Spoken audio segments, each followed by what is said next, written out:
Pemirsa, rumah indekos mewah digerebek karena dijadikan tempat industri ganja sintetis di Bandung, Jawa Barat. Barang bukti ganja ditemukan polisi setelah disembunyikan di bawah tempat tidur.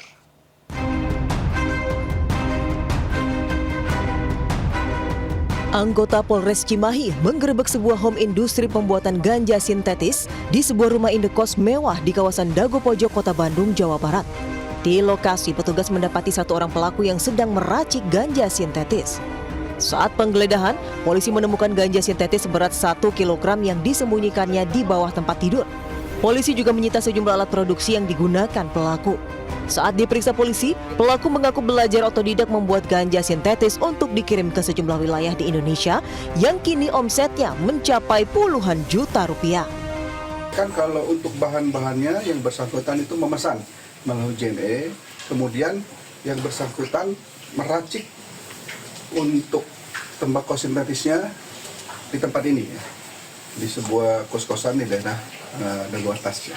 Mereka racik sendiri, bahkan mereka itu memvideokan bagaimana cara meracik tembakau sintetis yang mereka perjualbelikan.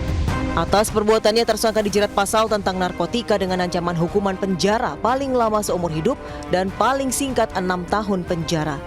Dari Cimahi, Jawa Barat, Yuna Wahyu, iNews melaporkan. Pemirsa, nekat menerjang banjir dengan kecepatan tinggi. Satu unit truk dirusak warga di Kelurahan Pekanlabuhan, Medan, Sumatera Utara. Akibatnya kendaraan rusak parah pada bagian depan.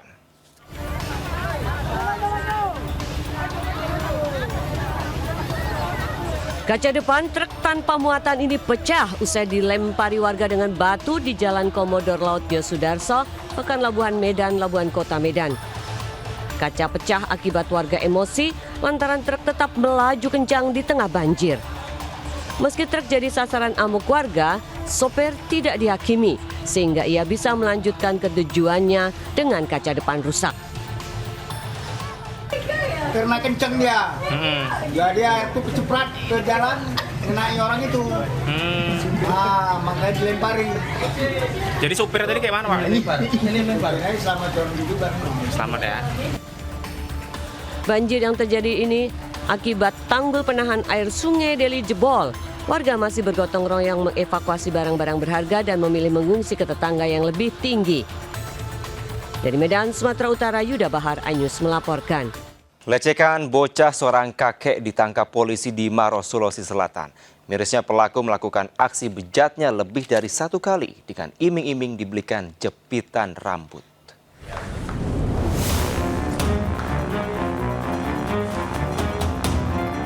Pria lansia berinisial HG tidak berkutik saat digiring petugas unit perlindungan perempuan dan anak Polres Maros, Sulawesi Selatan. Kakek berusia 68 tahun ini diduga melecehkan bocah 8 tahun yang merupakan tetangganya sendiri. Pelaku memperdaya korban dengan iming-iming akan dibelikan jepitan. Aksi bejatnya terbongkar saat ayah dan tantenya mendapati korban saat sedang berada di rumah pelaku dan menemukannya tanpa busana. Tak terima, keluarga korban langsung lapor polisi. Dari hasil visum, petugas menemukan tanda pelecehan yang dilakukan pria itu. Korban datang ke sana untuk menagih janji sama pelaku ini. Untuk dari pengakuannya, Bu, seberapa kali, Bu, dilakukan ini? Dari pengakuan korban? Pengakuan korban 2 kali. Ibu, dari hasil visum sini gimana sih? Hasil visum terbukti kalau ada persetubuhan. Saat ini pelaku diperiksa penyidik unit PPA Polres Maros. Ia dijerat dengan Undang-Undang Perlindungan Anak dengan ancaman di atas 15 tahun penjara. Dari Kabupaten Maros, Sulawesi Selatan, Wahyu Ruslan, iNews melaporkan.